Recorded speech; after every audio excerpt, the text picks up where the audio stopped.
The moment a nation realizes its top law enforcement officer might have used a primetime TV slot to publicly single out a sitting member of Congress, everything changes.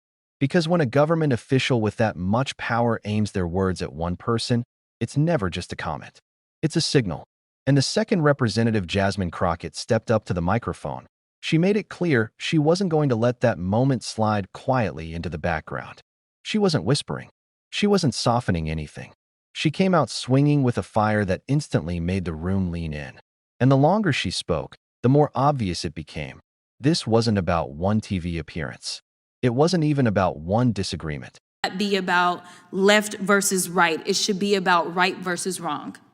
And I am going to tell you that I want us to focus on right versus wrong.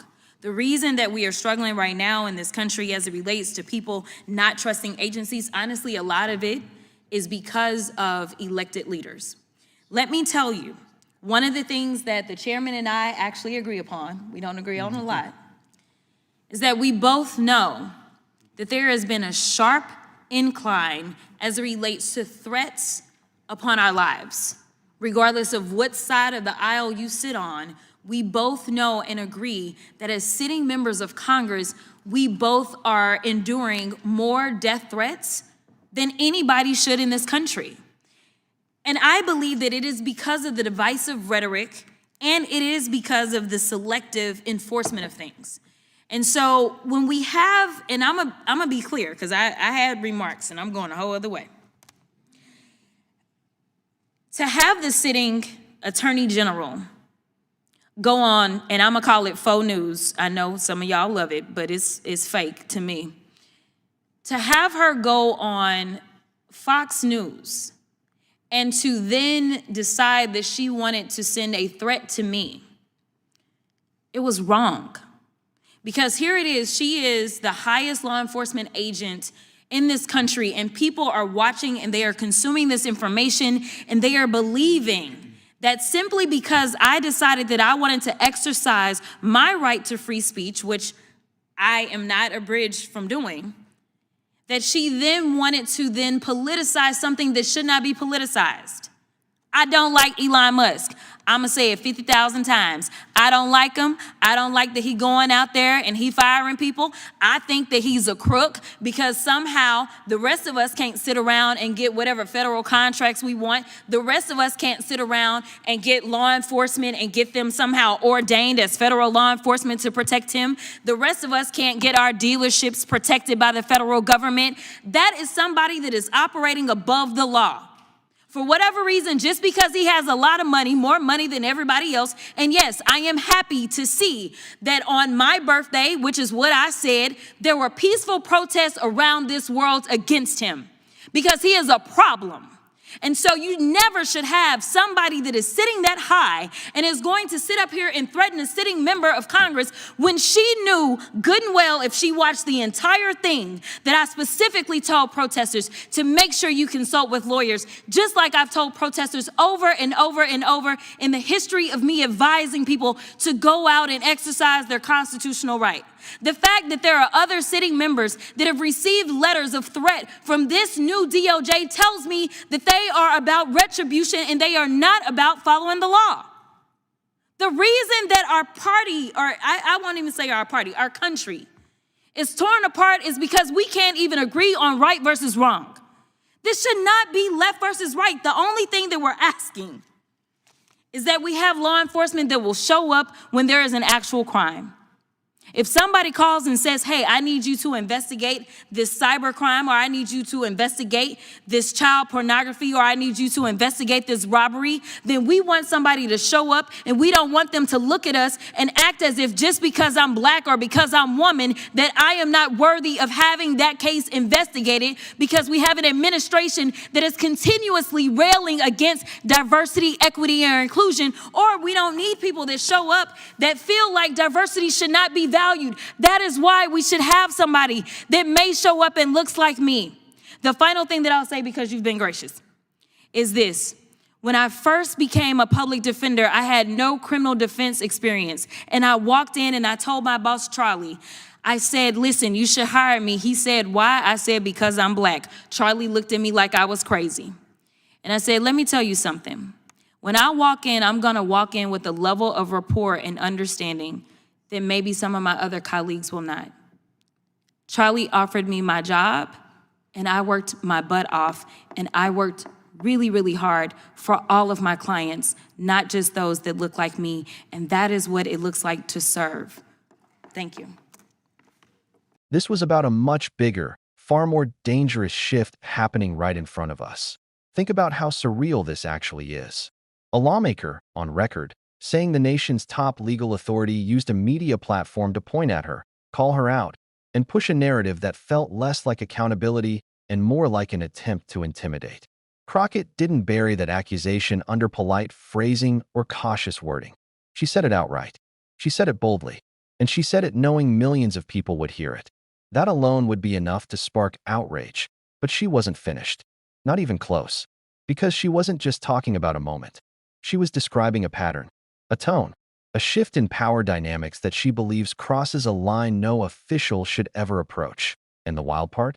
The moment she started speaking, you could feel the temperature in the room change. She opened by calling the network where the Attorney General appeared phone news. And you could practically feel half the room stiffen. Crockett wasn't there to make friends. She wasn't there to smooth anything over. She was there to remind everyone that free speech doesn't magically disappear just because someone in a high office decides they're offended by it. She made it clear that criticism isn't a crime and disagreement isn't grounds for retribution. She said it with the kind of confidence that comes from someone who is genuinely tired of seeing power twisted into a weapon. But here's where it starts getting even more intense. Crockett said she wasn't the only one. She claimed other lawmakers had also received messages, real, physical letters, from the same Department of Justice, and those letters didn't look like routine communications. They looked like warnings. She framed it as a sign that something deeper and more unsettling was happening, something beyond party fights or public statements. She implied that the DOJ under current leadership wasn't behaving like an institution committed to equal justice. It was behaving like an institution keeping score. And when a government starts keeping score against its critics, that's when things get dangerous. Now, she didn't present that as proven fact. She presented it as her perspective, her interpretation, the way it appears based on what she and others have experienced.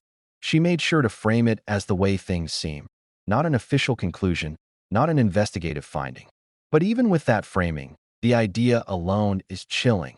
The possibility that the country's highest legal office could be leaning into personal retaliation. And she didn't say it from a place of fear. She said it with a tone of exhaustion, the kind you hear from someone who's been pushing against the same wall for far too long. Then she shifted the entire conversation again, because she didn't just come for the Attorney General.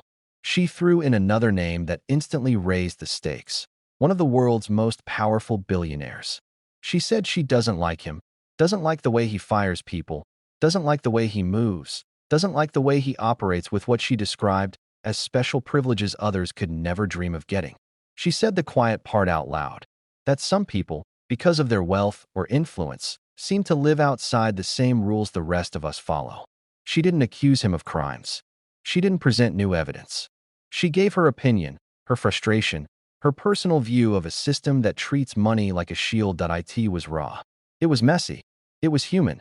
And it tapped into something millions of people quietly feel, that certain people glide above the consequences the rest of us face head-on. Crockett said it plainly, even using her own birthday as an example of the global protests that took aim at the billionaire's decisions. She said it with zero hesitation, zero fear, zero sugarcoating. And that's where the speech took on a larger, more universal meaning. Because she wasn't just criticizing one person. She was describing a culture, a system that rewards the powerful and punishes the critics. A system that acts one way on paper and another way entirely behind the scenes.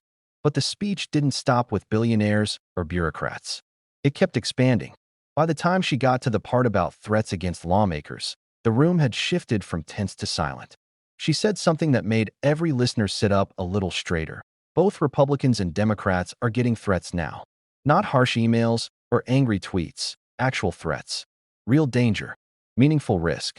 She talked about how political rhetoric has escalated to a point where words aren't just words. They turn into action. They fuel rage. They push unstable people to do reckless things. And she connected that to the behavior of powerful officials, reminding everyone that what leaders say or imply carries weight far beyond the moment it's spoken. That's not fear-mongering. That's reality. And she didn't say it as a member of one side attacking the other. She said it as someone watching the entire system drift towards something unstable.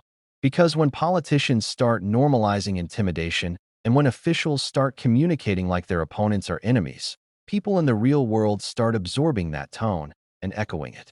She was warning that a political culture built on threats eventually becomes a country shaped by violence. Then, in the middle of all this tension, she did something unexpected. She paused the political fight and pulled out a personal story from the early days of her career. She talked about her first job as a public defender. She had no experience, no track record, no long resume. She walked into her interview and told her boss he should hire her because I'm black. And for a moment, that line sounds bold, maybe even risky. But when she explained it, it made perfect sense. She told him that when she walked into those courtrooms, she would bring a level of understanding and rapport that some of her colleagues couldn't. Not because they lacked skill, but because they lacked shared experience. And when she tied that story back into the bigger conversation, the message snapped into focus. She wasn't talking about identity politics. She was talking about the simple truth that people trust people who understand them. When the justice system feels distant or biased or disconnected, having someone who reflects the community isn't just helpful, it's necessary. That story grounded everything she'd been saying. It explained why she fights the way she does, why she pushes back, why she won't sit quietly while someone in power tries to threaten or undermine her.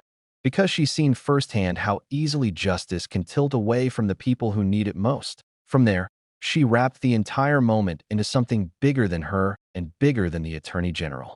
She framed it as a democracy issue, a moral issue, a fairness issue. She said that when institutions start bending toward political advantage instead of public service, the foundation of democracy cracks. Not at once, not in some dramatic movie-style collapse, but slowly, quietly, in ways everyday people don't immediately notice until it's too late. Her point wasn't subtle. Justice only works when everyone believes they'll be treated fairly. And right now, a lot of people don't believe that. And then came the final turn, the part of the message that wasn't aimed at Congress or the DOJ or billionaires or protesters. It was aimed at the audience, the everyday person watching from home, the citizen who doesn't sit in hearings or get letters from the DOJ or spar with cabinet officials on national TV. She said that these conversations can't stay trapped inside political circles. They have to happen in homes, communities, comment sections, and everyday places where real people talk about real problems.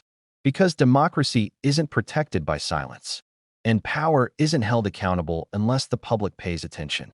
She asked a question that hits harder the longer you sit with it. Was she right to call the Attorney General's words a threat, or was she overstating the moment? But that question isn't really about her. It's about you, the viewer, deciding whether you want a government that encourages debate or a government that punishes those who speak out. It's about deciding whether accountability matters, even when it's uncomfortable. It's about determining whether we accept intimidation as politics as usual or whether we draw a line. And that's why this moment matters. Not because of one argument or one interview or one controversy. It matters because it reveals something about the direction we are moving, something about the tone of our leaders, something about the way power is being used and misused. It shows how close the line is between authority and abuse, and how quickly a system built on fairness can twist into something much more dangerous if no one pushes back. So here's where you come in. This conversation doesn't end in the hearing room. It doesn't end in a speech.